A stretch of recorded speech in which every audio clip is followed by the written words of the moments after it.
2 Raja-Raja 26, Raja Uzia. Segenap bangsa Yehuda mengambil Uzia yang masih berumur 16 tahun dan menobatkan dia menjadi raja menggantikan ayahnya Amazia. Ia memperkuat Elot dan mengembalikannya kepada Yehuda sesudah raja mendapat perhentian bersama-sama dengan nenek moyangnya. Uzia berumur 16 tahun pada waktu ia menjadi raja dan 52 tahun lamanya ia memerintah di Yerusalem. Nama ibunya ialah Yekolya dari Yerusalem.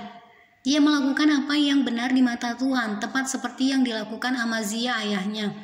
Ia mencari Allah selama hidup Zakaria, yang mengajarnya supaya takut akan Allah. Dan selama ia mencari Tuhan, Allah membuat segala usahanya berhasil. Maka majulah ia berperang melawan orang-orang Filistin dan membongkar tembok Gad, Yabne dan Asdod, lalu mendirikan kota-kota di sekitar Asdod dan di lain-lain wilayah orang Filistin. Allah menolongnya terhadap orang Filistin dan terhadap orang Arab yang tinggal di Gur Baal dan terhadap orang Meunim. Orang-orang Amon membayar upeti kepada Uzia, namanya termasyhur sampai ke Mesir karena kekuatannya yang besar. Uzia mendirikan menara di Yerusalem di atas pintu gerbang sudut, di atas pintu gerbang lebak dan di atas penjuru, serta mengokohkannya. Ia mendirikan juga menara-menara di padang gurun dan menggali banyak sumur. Karena banyak ternaknya, baik di dataran rendah maupun di dataran tinggi. Juga ia mempunyai petani-petani dan penjaga-penjaga kebun anggur di gunung-gunung dan di tanah yang subur. Karena ia suka pada pertanian. Selain itu, Uzia mempunyai tentara yang sanggup berperang, yang maju berperang dalam laskar-laskar menurut jumlah anak buah yang dicatat oleh panitera Yeiel dan penata usaha Maasyeyah di bawah pimpinan Hananya, salah seorang panglima raja. Kepala-kepala puak pahlawan-pahlawan yang gagah perkasa itu seluruhnya berjumlah 2.600 orang. Di bawah pimpinan mereka terdapat satu bala tentara, terdiri dari 307.500 orang yang gagah perkasa dalam berperang untuk membantu Uzia dalam menghadapi musuh. Uzia memperlengkapi seluruh tentara itu dengan perisai, tombak, ketopong, baju jirah, busur, dan batu umban.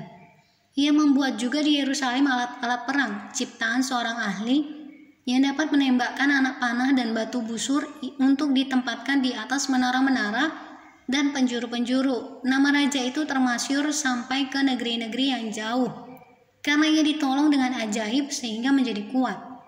Setelah ia menjadi kuat, ia menjadi tinggi hati, sehingga ia melakukan hal yang merusak.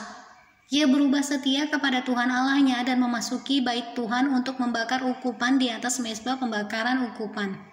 Tetapi Imam Azaria mengikutinya dari belakang bersama-sama 80 imam Tuhan, orang-orang yang tegas.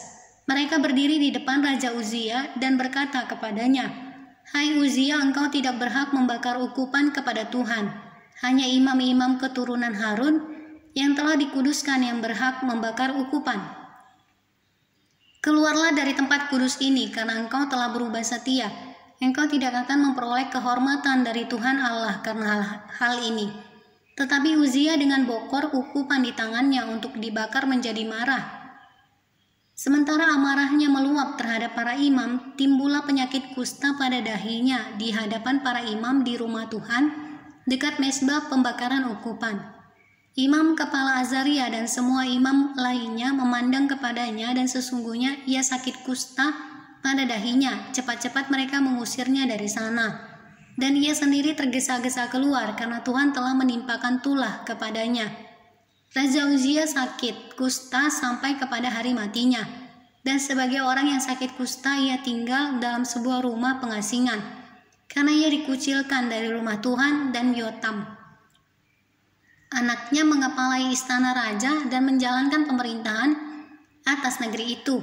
Selebihnya dari riwayat Uzia dari awal sampai akhir ditulis oleh Nabi Yesaya bin Amos.